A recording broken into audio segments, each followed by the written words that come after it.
لان دلوقتي المونتاج في 2026 مش مجرد ان انت بتقص لقطات وخلاص.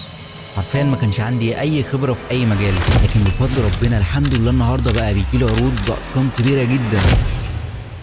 وعشان تبقى عارف 80% من اللي بيخلي الفيديو حلو صدقني مش المونتاج. لو انت في العشرينات وعايز تبدا مونتاج النهارده، فده بالظبط الطريق اللي انا كنت همشي فيه لو كنت هبدا من الصفر. انا بدات الموضوع من غير اي مهارات، حرفيا ما كانش عندي اي خبره في اي مجال، لكن بفضل ربنا الحمد لله النهارده بقى بيجي لي عروض بارقام كبيره جدا، والحمد لله قدرنا انا وباشمهندس طاهر ونور نشتغل مع شركات مقدره بمليارات الدولارات. فخليني كده في الفيديو ده اديك خريطه كده من 7 خطوات انا حرفيا كنت اتمنى ان حد يقولها لي لما بدات. من قبل ما تفتح بريمير او دافينشي او اي برنامج مونتاج في العموم، لازم تتعلم حاجه مهمه جدا. وعشان تبقى عارف 80% من اللي بيخلي الفيديو حلو صدقني مش المونتاج، الحقيقه انه التصميم، الديزاين. وعشان كده انا دايما بقول للناس لازم تتعلم الديزاين الاول. حرفيا في البرنامج التدريبي بتاعنا انا زهقت الناس بالكلمه دي، حتى لما حد بيجي يعمل شغل جرافيكس في الفيديو بقول له فكك من التحريك خالص، اهم حاجه الديزاين. كون الديزاين بتاعك وبعدين حرك براحتك حتى لو انيميشن بسيط، بس لو الديزاين نفسه بتاع المشهد شكله حلو صدقني هتطلع جرافيكس قويه جدا. فخلينا كده متفقين ان اي مونتير شاطر هو فاهم ديزاين كويس جدا، لان دلوقتي المونتاج في 2026 مش مجرد ان انت بتقص لقطات وخلاص، انت حرفيا بتبني مشهد من الصفر، من اول الفكره اللي بتجيلك لحد حرفيا الاوفرلي اللي بتضيفها. كل حاجه لازم تكون عامل حسابها كويس جدا، مش بتضيف عناصر وخلاص في الفيديو. وصدقني كل ده هيبقى بالنسبه لك سهل جدا لما تتعلم التصميم. ممكن حد يسالني يقول لي يعني ايه قصدك بالتصميم؟ اتعلم مثلا فوتوشوب والستريتور والحاجات دي؟ اقول لك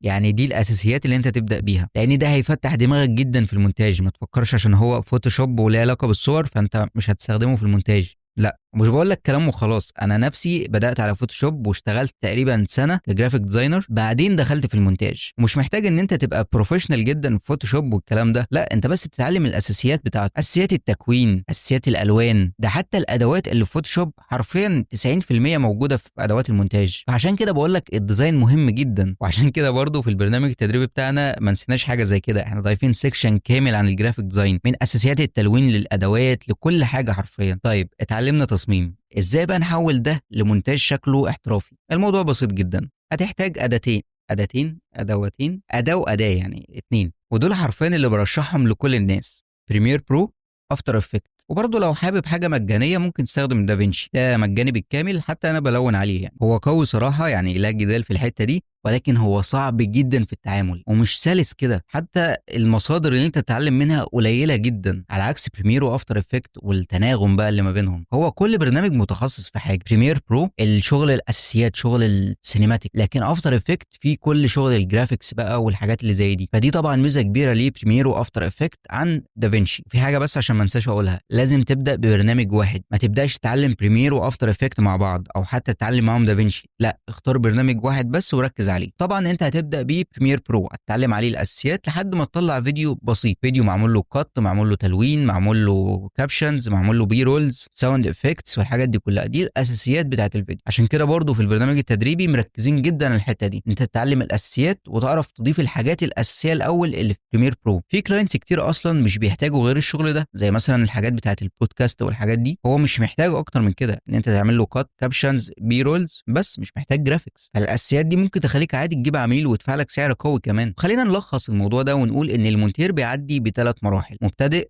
ومتوسط ومحترف. طيب خليني اقول لك انت كمبتدئ المفروض تعمل ايه، وانت كمستوى متوسط المفروض تعمل ايه، وكمحترف المفروض تعمل ايه، عشان طبعا تعلى بالمستوى بتاعك. اول حاجه المبتدئ، انت مش محتاج منك ان انت تعمل فيديو خرافي، انت كل اللي مطلوب منك ان انت تتعلم الادوات وواجهه البرنامج. وممكن تعمل فيديو بسيط جدا، تضيف الفيديو، تعمل له كات، تضيف عليه بي رولز، وممكن مثلا اكابيلا كده او حاجه، دي طبعا بديل الموسيقى يعني، وممكن برضو تعديل الوان بسيط كده شويه. يا الله.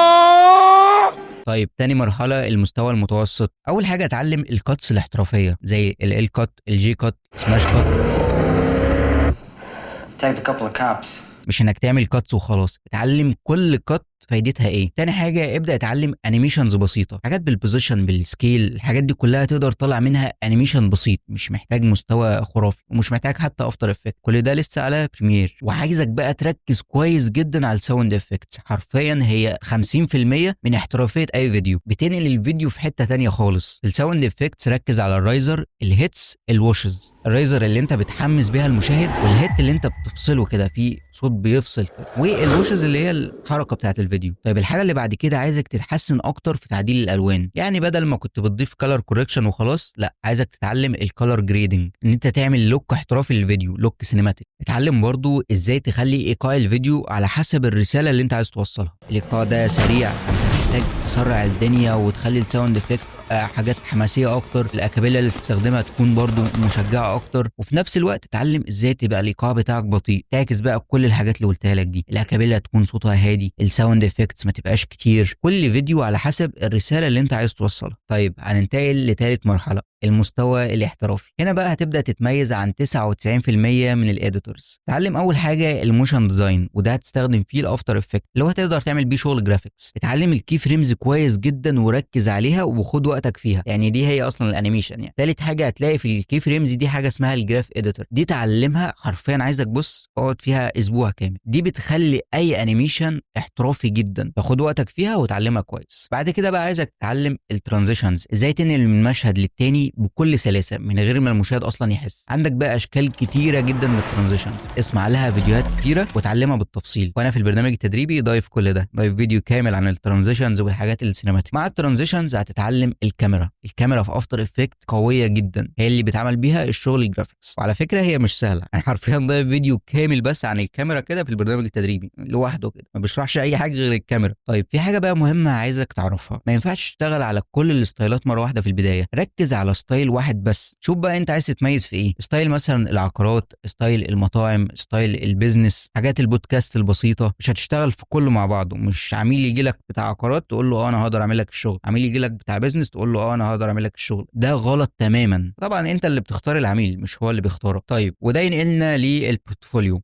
ما فيش شغل من غير بورتفوليو، وفكك بقى والنبي من جو جوجل درايف والبي دي اف والحاجات دي كلها. احسن بورتفوليو تعمله وهو على انستجرام، ان انت تنزل شغلك فيديو بقى بيفور وافتر، ان انت اصلا تعمل محتوى، وده حرفيا مستوى خرافي هيخلي الكلاينتس حرفيا هي اللي بتجري وراك. خلينا كده نقول ان افضل بورتفوليو هو على انستجرام وعلى تيك توك وعلى يوتيوب، نزل عليهم فيديوهات. ده حتى لو انت جرافيك ديزاينر نزل برضو شغلك بيفور وافتر، المراحل اللي انت عديت بيها عشان تعمل الثامنيل مثلا المعينه، الديزاين المعين. في حاجه بقى كمان عايزك تركز عليها جدا، وهي اهم حاجه صراحه في الفيديو ده، وهو الاي اي. لازم تتعلم الذكاء الاصطناعي عشان ده هيوفر عليك وقت مهول حرفيا. الثامنيلز بتاعتنا اللي على يوتيوب دي كانت بتاخد مني مثلا 3 ساعات، ساعتين ونص، دلوقتي انا حرفيا بعملها في ربع ساعه. والله بجد ربع ساعه بس. ما كنتش هقدر اعمل حاجه زي كده من غير استخدام الذكاء الاصطناعي، بيجيب لي الفكره وبيعمل لي الثامنيل. ودلوقتي اتطور جدا، ما عادش زي زمان، ما عادش بقى بيغير الملامح ويخليك شبه الكرتون كده والكلام ده، لا دلوقتي بيعمل حاجه احترافيه جدا وواقعيه جدا. اخر ثامنيلز كلها على يوتيوب عندنا معموله بالذكاء الاصطناعي، وعشان كده برضو انا في البرنامج التدريبي ضفت شرح للكلام ده، ازاي تعمل ثامنيلز بالذكاء الاصطناعي، حرفيا ما تاخدش منك 10 دقايق، وحاجات احترافيه جدا تجيب مشاهدات عاليه، وبرضو بتقدر تبيعها بارقام كبيره جدا. فطبعا هتلاقي لينك البرنامج التدريبي ده في الديسكربشن لو عايز تنضم معانا. فخلينا نقول ان الاي اي هو اهم حاجه دلوقتي ان انت تتعلمها. طيب ايه هي اهم ادوات اي اي انا بستخدمها؟ اول حاجه هي نانو بنانا عشان طبعا اعمل الثامنيلز، بس هو في تريكس كده صراحه بتخليك تعمل الثامنيلز احسن، يعني هو ممكن يطلع لك نتائج وحشه جدا، فانت على حسب الطريقه اللي انت استخدمتها بيه. تاني حاجه وهو اهم ويب سايت مجمع لي كل حاجه صراحه، وهو هيكس فيلد، ده فيه كل حاجه انا بستخدمها، هو فيه برضه نانو بنانا وكلينج اي اي وكل المودلز الاي اي اللي نازله حرفيا، فانا بستخدمه كتير حتى في الريلز عندنا على الانستجرام، بعمل بيه حاجات كتيره جدا صراحه. فطبعا لو مش متابعنا على الانستجرام روح تابعنا، انا بنزل حاجات كتير عن الاي اي الفتره الاخيره هناك. وفي الاخر حابب اقول لك ان احنا كلنا بدانا من شغل وحش ومتلخبط، وحاجات